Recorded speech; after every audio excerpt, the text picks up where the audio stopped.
As far as I'm concerned, and with this, it's a non-story, really. This is pretty much a done deal. These things are going to be approved. Everyone's launching their own DATCO on random coins and tokens and all this different stuff. And at some point, some of this is going to come crumbling down. And Solana is in the conversation every time those things come up.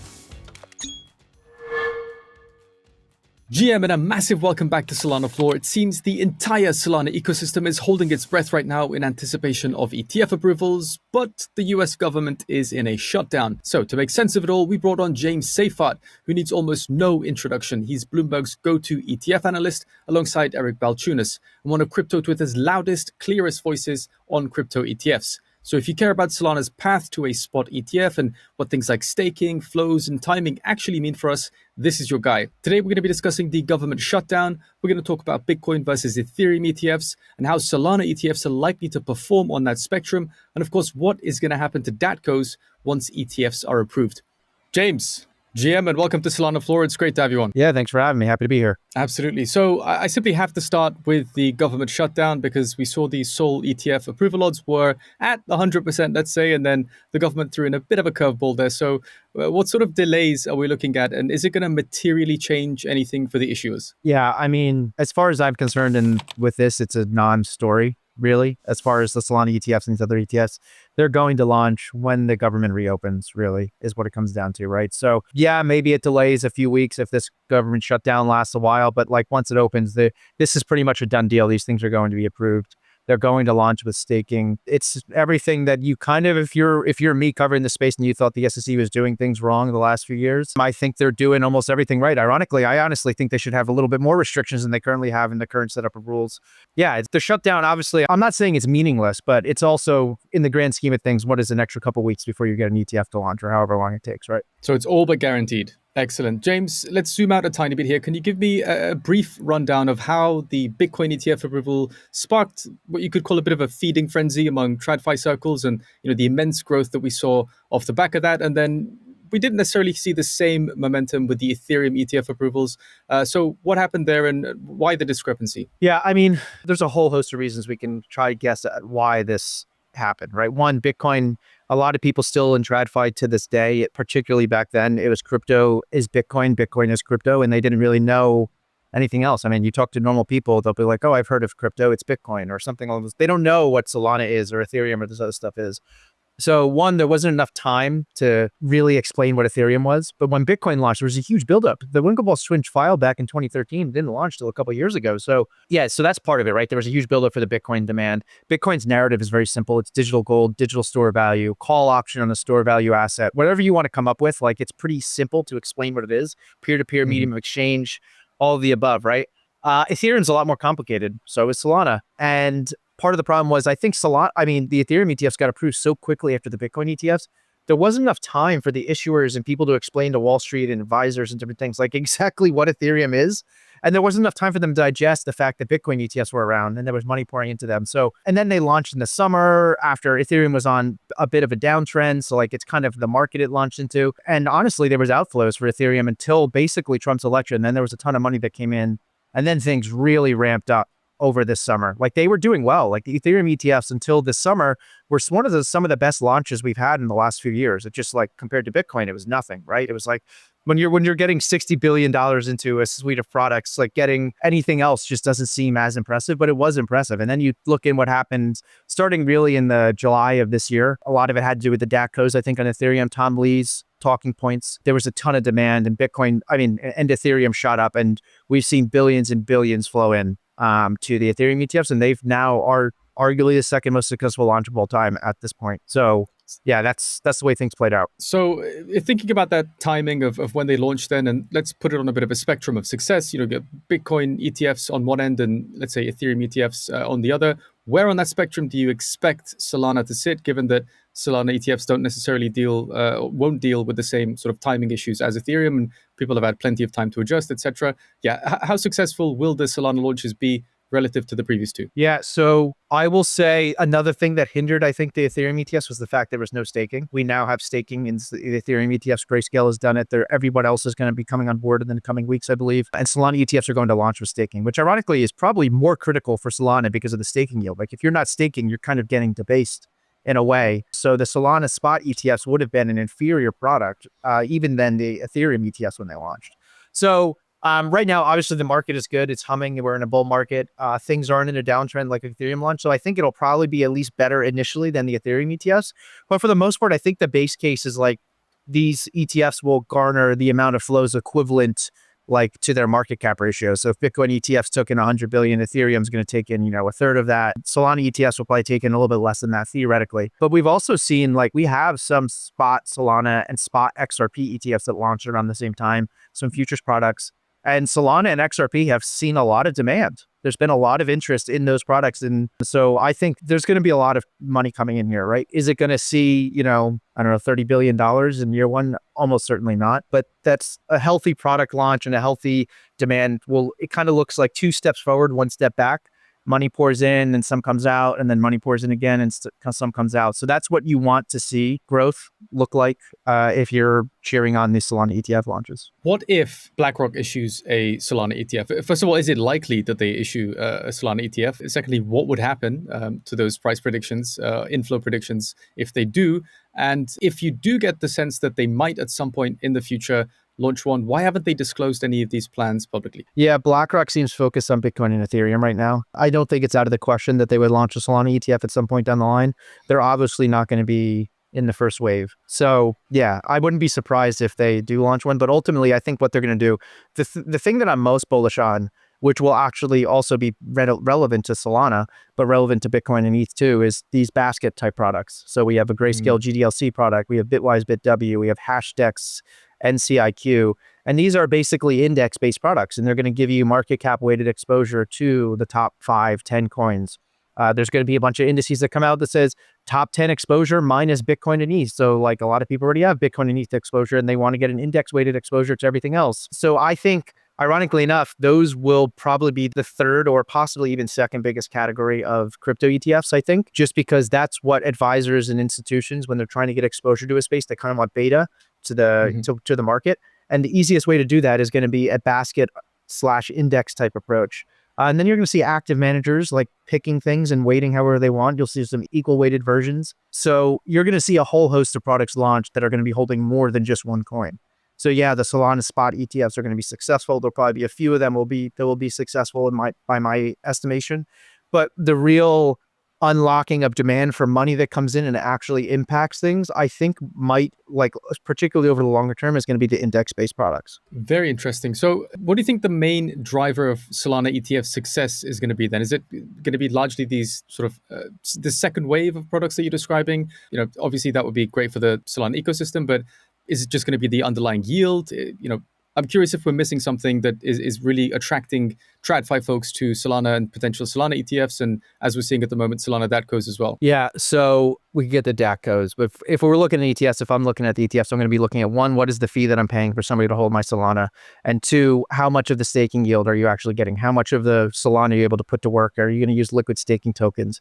Are you going to take 15, 20% of my staking yield for my assets that I'm giving you? And that'll demand how much money comes in. But obviously, I mean, really, at the end of the day, the biggest thing that's going to matter is like, what is the price performance of Solana? Like, if there's momentum behind the underlying asset and price, as we've seen with Ethereum over the last 3 months, money is going to come into the ETFs, or there's a narrative that pushes these things up, which could come from the DATCOs. But the fact that you have staking yield, decentralized NASDAQ, all these narratives could help. So really, it just comes down to, is it going to be efficient? Are the costs going to be low? Am I going to get a lot of the yield to myself if I'm going to put in an ETF? I think that's what a lot of people who are looking at the space are going to be looking at. But yeah, I'm pretty confident you're going to see many millions of dollars flow into these ETFs. Is it going to be tens of billions? Probably not in the near term, but I could be wrong. I mean, we thought it was going to be like, 10, 15 billion for the Bitcoin ETFs in their first year. And we were like way more bullish than everyone else in TradFi, and we were blown away. They way outdid even our bull case though. So yeah, anything can happen, I guess. But I think the number one thing that it really matters is the underlying price of the asset. Ironically enough, that's what's going to garner people's attention. Interesting. If we think, aside from retail adoption, which Solana is clearly a leader in, then what do you think Solana has benefited most from recent times, both in terms of getting these ETF approvals closer by the SEC and we're seeing a bit of a sentiment shift among traditional investors. So, has it been the Genius Act? Is it, I don't know, shift in SEC leadership? Is it some of the more niche sort of black swan type events like Trump launching a meme coin? And maybe, as you say, it's price exclusively. You've had people like Anthony Scaramucci saying, Sol can eventually hit $2,500. So is that what's causing everyone to want a piece of the action, or what's really going on with the sentiment shift? Yeah, I think there's a few things. One, I find when I play around with these things, the UI on Solana is very good. And also, I think there's a lot of pieces of things that blockchain can be helpful to that doesn't require like extreme decentralization the way that Bitcoin is. Like Bitcoin can never be touched or, what have you when it comes to its decentralized nature. But people do like I feel like a large cohort of the cypherpunk maxis in this space are fixated on decentralization, which is a good thing. I think it's a positive thing for the space, but there's also people that would like things to be more efficient and cleaner and move faster. And a lot of people in TradFi like the idea of like getting some of this decentralized benefit, everybody on the same ledger, but also it be pretty damn efficient and not slow and not cumbersome to bridge between different things. So in my experience with talking to people that are building in the space, particularly TradFi people who left their firms to do something on Solana, do some sort of tokenization play, they're using Solana and or Ethereum. So I think all of that is like critical for what's going on here. Yeah, and obviously part of it is the Trump administration and this new SEC is leading heavily into this idea of tokenized assets. We're seeing all the big exchanges, NYSE, NASDAQ, CBOE looking at tokenized stock and different things along those lines. And Solana is in the conversation every time those things come up. Absolutely. Before we get to DATCOs then, what sort of price impact would you expect Solana to experience 6 months after ETF approvals? And how would we go about calculating a range for that potential price impact? I know you've done that in the past with Bitcoin and Ethereum ETFs. And I know you mentioned just now that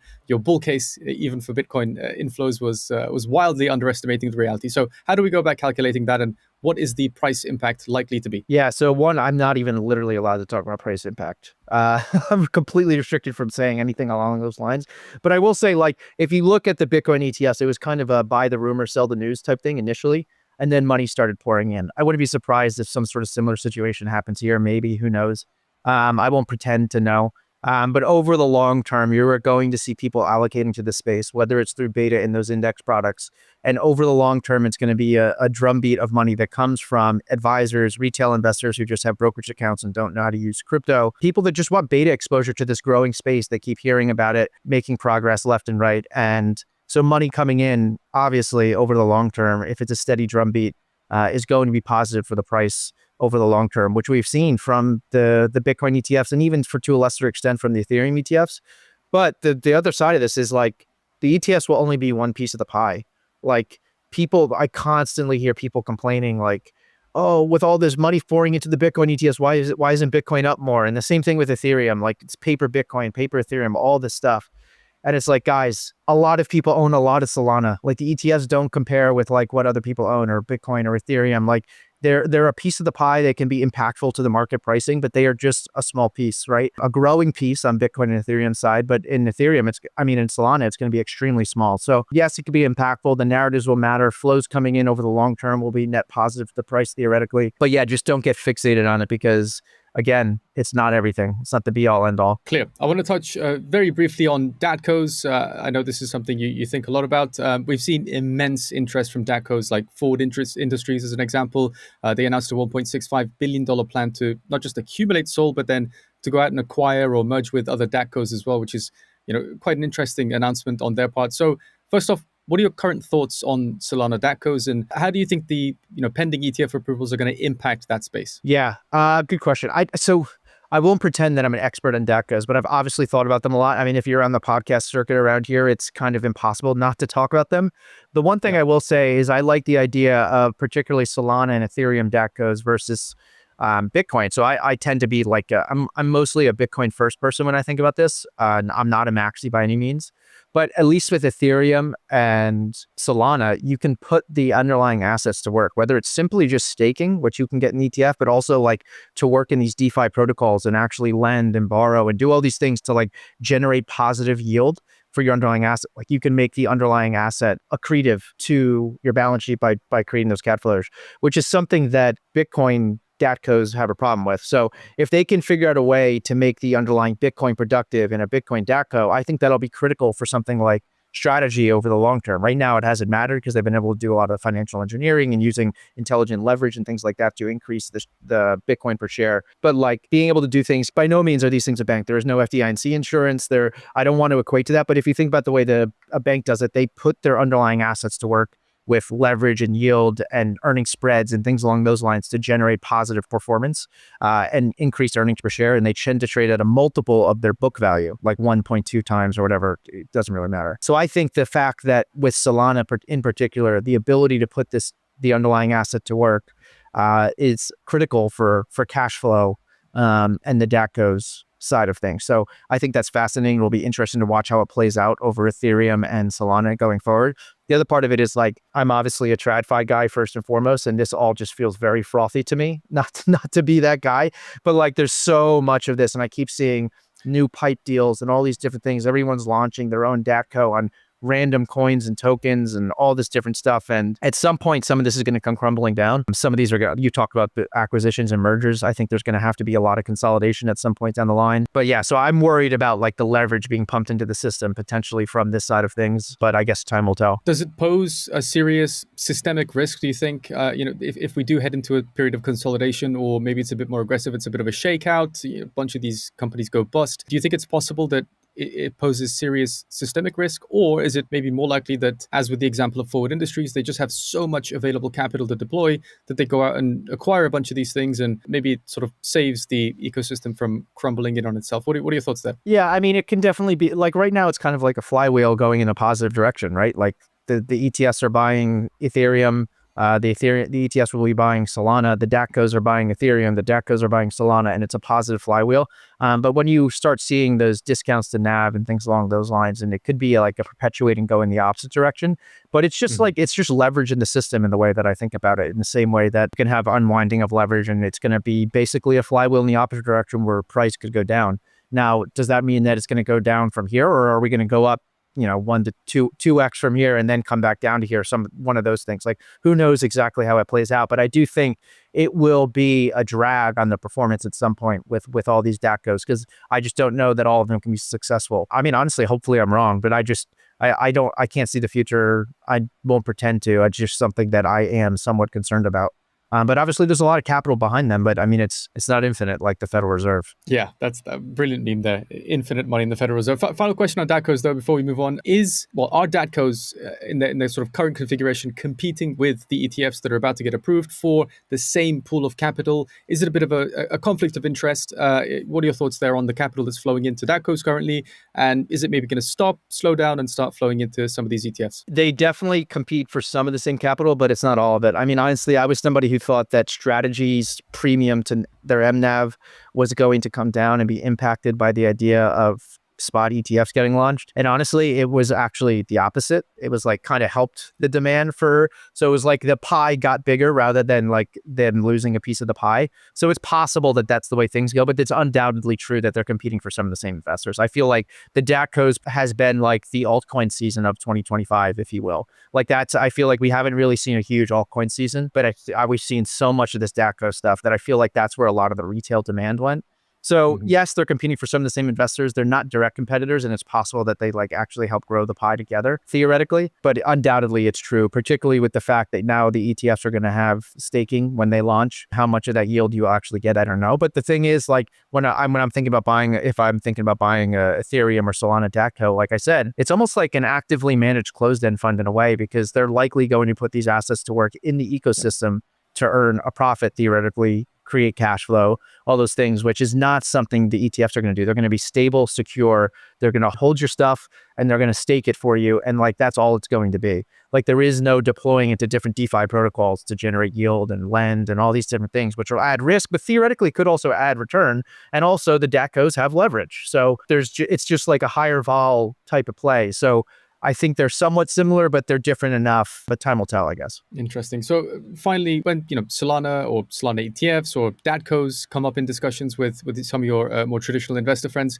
what are the points that they point to as, this contributes to the bullish thesis, or what are the major concerns that they raise when it comes to Solana? You'd be surprised. It doesn't really come up that much. Like people, Really? yeah. I mean, they're for the most part the people in TradFi who aren't like actively engaging in the crypto world. They kind of think all of this is still not really worthwhile. There's not much happening here. They kind of have relented and accepted Bitcoin as digital gold, but they don't see the value in some of these other things really yet. So it's like it's not even getting to that point. I mean, honestly, what gets talked about most is like just that the DATCOs are a bubble that's going to blow at some point if you're in TradFi and you don't believe in crypto at all. So that tends to be more of the conversation, is like me explaining why some of this actually adds value and why what the protocols are doing are very unique and interesting and decentralized nature and stuff. And it never really gets to anything beyond that, because for the most part, it's just trying to convince them that this isn't just a pyramid scheme and it's all a joke. Fascinating. Does that bother you? Does it frustrate you? Does it entertain you? Are you sort of like indifferent to this rejection of the idea of decentralization and crypto and the underlying technology, not necessarily just assets? Like, does it annoy you at this point, or have you just sort of come to terms with it? It still annoys me a little. I mean, I've been doing it since 2017, right? Like I've been covering this space since 2017 professionally, and I was interested in it even before that, back to 2016. So like, I'm not like an OG, but like I've been around enough, and I've been like laughed at and made fun of, like with people I work with who like don't cover the space at all, but in my department, who like think this entire space is a joke. And yeah, so I'm just kind of used to it at this point. But it is kind of annoying because it's one of those things where like, yes, they're right, like things are a bubble and then it collapses, and then like there's no relenting. And then I mean, we'll get to some price in the future in the next couple months, and we'll probably be a collapse again of some sort, 20, 30, 50% down. And it will still be way higher than it was a couple of years ago. And they tend to act like they were right. I told you it was all a joke. And it's like, last time you told me a joke was 300% ago, even after this drop. And it just, there's little having a conversation. Part of the problem is people just have made up their minds. So that's why it's even more impressive when you see people who look at this space, thought it was a joke, didn't take it seriously, thought it was meaningless, worthless, nothing but a Ponzi scheme, and then come back to it and are like, oh, wait, never mind, this might have value. People like Larry Fink, even Michael Saylor, myself, my first interaction with it, I thought it was stupid. It made no sense. So the people who tend to do that eventually come around and like realize like there's actual value being created here. There's reasons for these things to exist. Is some of it, what's going on here, absolutely stupid? Is there a lot of scams and fraud and all this other stuff? 100%. But doesn't mean that all of it is completely worthless. And that's hard to get through to people for the most part. And they've kind of made up their mind. There's a lot of people I know who like they haven't changed their views from 2017. Really, it was a bubble then, and it's still a bubble now. Everyone, it seems, will buy it at the price that they deserve. James, where can people go to track your ETF updates? Is X the best place to follow along? Where can we go and stay updated? Yeah, so the best place is honestly if you have access to a Bloomberg terminal. That's where all of my research, that's where I'm most available. Unfortunately, it is very expensive to have a Bloomberg terminal, so the vast majority of people listening to this probably don't have it. So otherwise, it's going to be X or Twitter. My handle is JSEYFF, JSeyff. And I share a decent amount on there. I put a lot of charts, comment. I'm pretty active on Twitter. But yeah, that's where me and my team are most active for people who don't have Bloomberg terminals. And if you do have a Bloomberg terminal, hit me up. Happy to chat. Excellent. James Seyffart, thank you for joining us on Solana Floor. Really appreciate it. Thanks for having me, man. This was fun.